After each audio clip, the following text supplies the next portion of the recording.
Hope you're ready for a holiday-themed Marvel in the 90s. Here we go. Marvel in the 90s. And today we're talking about the Marvel Holiday Special #1. Y'all, this is one of my absolute favorite comic books of all time. 1991. I'm like 10 years old. I ate this shit up. I loved it. First of all, you got this great wraparound cover by Art Adams of the Marvel Universe against Santa Claus. Love it. The first story we have is an X-Men story. It's by Scott Lobdell. It's got Dave Cockrum on the artwork, which I think is pretty freaking cool. But it's set right before one of the issues, a famous issue of the Claremont Cockrum run.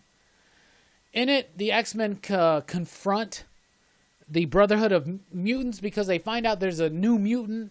They're notified there's a new mutant. They're trying to confront it. So is the Brotherhood of Evil Mutants. Turns out it's Santa Claus. Santa Claus saves the day and turns the Brotherhood into toys and then zaps the X-Men away to their meeting with Scott and Jean and company at Rockefeller.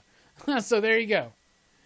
Then you got this Fantastic Four story by Walt Simonson and Arthur Adams. It's basically a Franklin Richards story in which he's out trying to find a gift for his father, but he runs across the ghost of Marley from Charles Dickens's A Christmas Carol.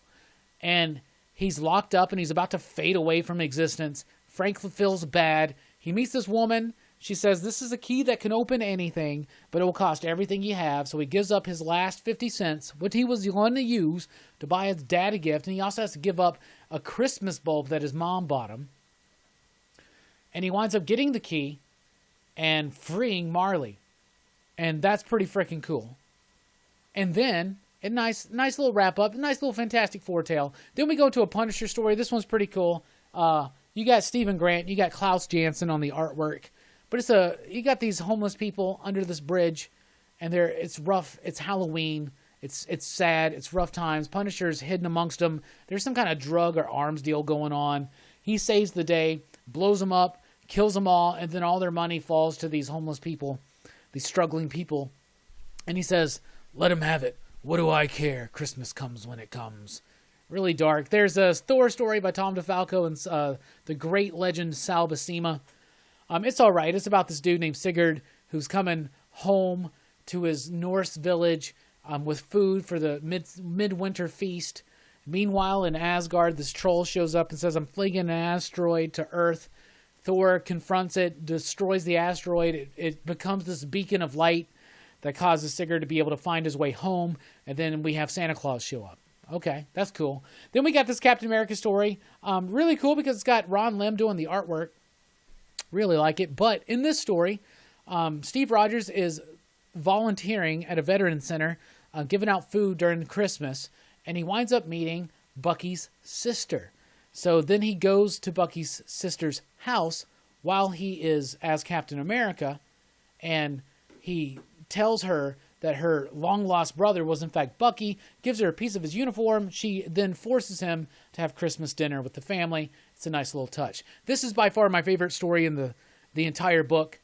It's Howard Mackey, Joe Herbert. It's a Ghost Rider story. It's about this blind kid that gets kidnapped, and then he escapes his kidnappers, and he runs into Ghost Rider. But because of the dangling of the chains and the feel of the leathery boots, he thinks that Ghost Rider is Santa Claus. And then, of course, Ghost Rider defeats the bad guys, takes the kid back home, and the kid thinks it's Santa Claus the whole time. I love that story. Then we have a Captain Ultra story. Who's Captain Ultra? A much forgotten character that I think was from Marvel Comics Presents or whatever. Scott Lobdell did this one. It's goofy, though. He shows up. Everybody's excited. They're like, yo, it's an Avenger. He's like, yo, I'm not an Avenger. And then it turns out it was just Thor. He's a down-on-his-luck kind of superhero, goofy kind of guy. But there's a plant man involved, and he's stealing Christmas trees to make a point that they're depleting the ozone layer when they cut down all these trees. So then Captain Ultra makes a deal with them that they're going to replant trees for all the trees that are taken. And it has a nice little Captain Planet type ending.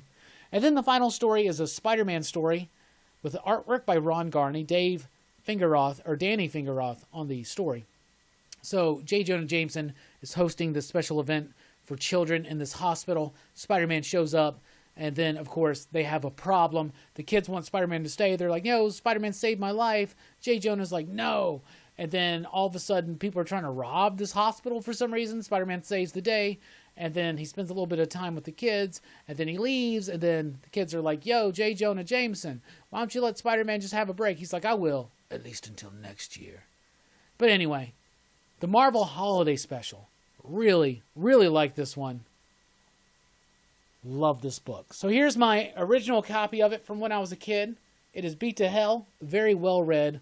Like I said, I love that wraparound cover. We've got these like pinups in here too that are pretty freaking neat. So we got a Fantastic Four one. Let me show you. Right there. But little things like this I really, really like. So they did this for a few years.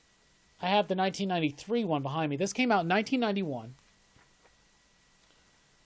But I have a lot of fun with this. There's a Thor pinup right there.